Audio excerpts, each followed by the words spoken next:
Melanated Kings Monday, Kenneth B Clark. Hey, conscious family. Welcome back to another episode of Melanated Kings Monday. Today we are looking at Kenneth B Clark. The B is for Bancroft. You all ever see someone's name and wonder what the initial stands for? No? Oh, it was just me? Okay. Kenneth B Clark was born on July 14th, 1914 in the Panama Canal Zone. And I'll be making a video about that, so keep a lookout for a Panama Canal Zone. But for now, this is a map of where that is. But I will say, geographically, it has evolutionized over time. It is between the end of North America and specifically like Mexico and South America. So although he was born in Panama Canal Zone, he didn't stay there. He actually was raised in Harlem, New York, where he graduated high school at George Washington High in 1931. He graduated from Howard University with a BA in psychology in 1935. He clearly didn't have enough and went back for his master's in psychology and graduated within the next year. In 1940, he had his PhD in experimental psychology. So that's Dr. Kenneth B. Clark to you. There are at least two family values right now. What Alexis de Tocqueville identified about Americans is that quest for materialism, and when they have some, they're not quite happy and they think they need some more. I think what really matters is what does a society reward? Mm-hmm. What does a society consider important things in the socialization of young people? And certainly I don't see much evidence that our society really rewards helping sensitivity unless it can be tied into some status component. I mean, if my family is wealthy enough and has demonstrated its ability to be successful in the competition for conspicuous consumption, then we can afford to be helpful. Then we can afford to be philanthropic. In 1966, he became the president of the American Psychological Association. Putting his degree in psychology to work, coupled with his curiosity, he studied the effects of prejudice, racism, and segregation on children. However, he was not alone in this. He had his wife, who was also a psychologist, Mamie Clark. Mamie Clark was born in Arkansas.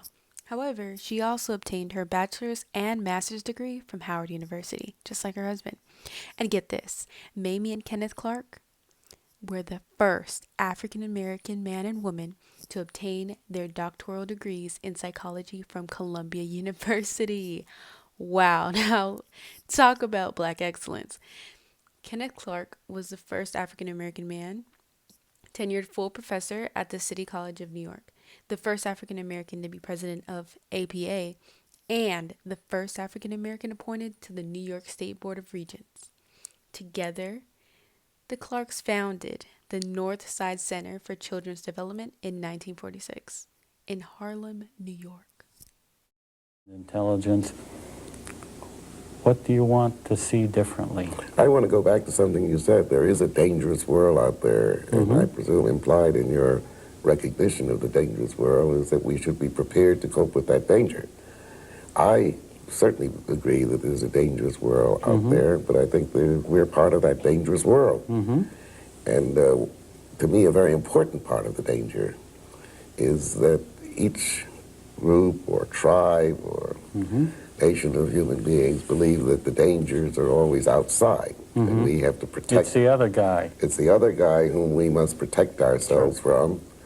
And just as we feel very strongly that we must stockpile nuclear weapons to protect ourselves and to be realistic in protecting ourselves from the Russians, I'm sure the Russians feel that they must be realistic to protect themselves from warlike Americans, you know. Yes, to me, those are the ingredients of the danger, that we all see danger somewhere else. We very rarely see the danger within. Kenneth B. Clark was most known for the Clark and Clark study in 1947, also known as the doll experiment. So some of you may have heard of this. It's where they gave children between the ages of 2 and 7 one black doll and one white doll. ringing any bells? And they asked a series of questions that resulted in some devastating results. Majority of the children, regardless of their race, preferred the white doll and saw the white dolls as better, prettier, and nicer. This famous study was used in the Brown versus Board of Education case during the fight for civil rights. Here's a recent reenactment of the doll-like study, but instead they used drawings, one of a lighter colored child, a brown colored child, and a darker brown child. Why is she the bad child? Because she's black. Why is he the dumb child? Because she has dark brown skin. Why is she the bad child? Because she makes fun of everybody else's skin color. Show me the child who has the skin color most adults like. And show me the child who has a skin color most adults don't like. So part of the problem for you is very fundamentally one of human nature. Human nature is a very complicated and complex and not easily definable phenomenon. Part of human nature is this constant quest of some human beings for peace and decency and kindness. Another part of human nature are people who believe that, as Nietzsche pointed out, that those are feminine qualities that people without power resort to. Although most people credit Kenneth for the doll experiment and documented research, in actuality, it was both Mamie Clark and Kenneth Clark who were conducting this research. In fact, it was Mamie Clark's own personal research that inspired Kenneth to continue in her lead of how race affects children in that time. The media, school systems, and everyday people greatly affected the way children saw themselves and how their very own self-identity was being tarnished at a subconscious level. The first doll study ignited controversy in the 1940s when psychologists Kenneth and Mamie Clark pioneered studies in the effects of segregation in schools by asking African American kids to choose between black and white dolls. The so-called doll test found black kids overwhelmingly preferred white over black. Those results were at the center of the landmark 1954 Supreme Court case Brown versus the Board of Education that desegregated American schools. Kenneth and Mamie's contribution to the Brown versus Board of Education was monumental. They helped mend the separate but equal fallacy. Their research used to support law was groundbreaking and, well, from the looks of today, extremely necessary. I mean, what would have happened if they decided to stay safe and only do as society told them to? Dr. Kenneth B Clark continued to write and publish many books about his findings. Some of them were worked with other revolutionaries like Malcolm X, Martin Luther King Jr., and James Baldwin. And you can check those out in the description box below. In the midst of all the black girl magic and black boy magic, they had some children of their own, a son and a daughter.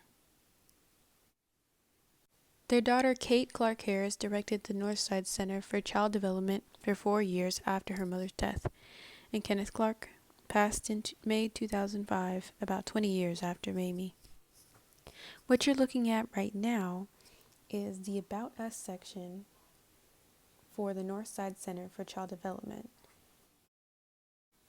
Since Mamie and Kenneth's work, many people have recreated this experiment and gone back over their research. And although we are taking some strong strides towards rebuilding our identity to ourselves and society as people of color, there is still so much work left to be done. So how about you? Have you ever recognized your own biases against other people of color before even having a conversation with them? How do you believe today's children would react to an experiment like Mamie and Kenneth's? Do you think it would be adversely different or the same results? I'd love to chat about it in the comments. Hey, thank you for spending some time watching this episode of Melanated Kings Monday. If you enjoyed this or learned something new, don't be shy with that like and share button. This series has a new video every first and last Monday of the month. Stay tuned for the next video on Consciously Melanated Queen.